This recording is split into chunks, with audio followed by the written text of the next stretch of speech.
So one of my favorite scriptures about Jesus was in John 8, 1 through 11. It said, "But Jesus went to the Mount of Olives. At dawn he appeared again in the temple courts, where all the people gathered around him, and he sat down to teach them. The teachers of the law and the Pharisees brought in a woman caught in adultery. They made her stand before the group and said to Jesus, 'Teacher, this woman was caught in the act of adultery. In the law, Moses commanded us to stone such women. Now what do you say?' They were using this question as a trap, in order to have a basis for accusing him.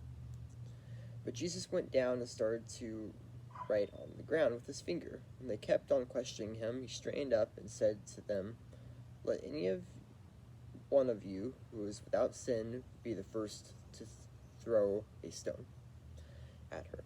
Again, he stooped down and wrote on the ground.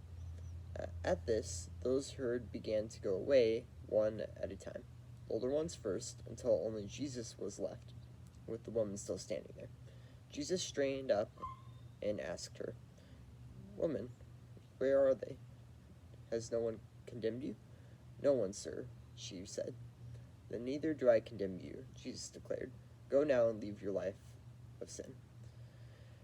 So that's why I just think that's really important, because for one, it shows that we are all sinful, and of course God recognizes that, and on this earth it's never going to change. And although we should still attempt to do our best and live our life as much free of sin as possible, ultimately none of us are going to be perfect, no matter how hard we try or don't try. And it also shows that God is the ultimate judge. He's really the only one capable and worthy of judging us, because he himself has no sin, while we are, of course, far less perfect. And I think another thing I took away from that was that, God is merciful. Even though he's worthy to judge, he doesn't always condemn us and punish us severely for every act. If we really desire his mercy, he can certainly show it.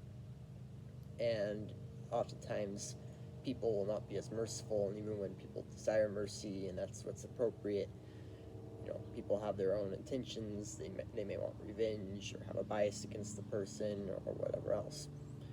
So I would say that's what I took from this, and I think it's a really important scripture to keep in mind in everyday life.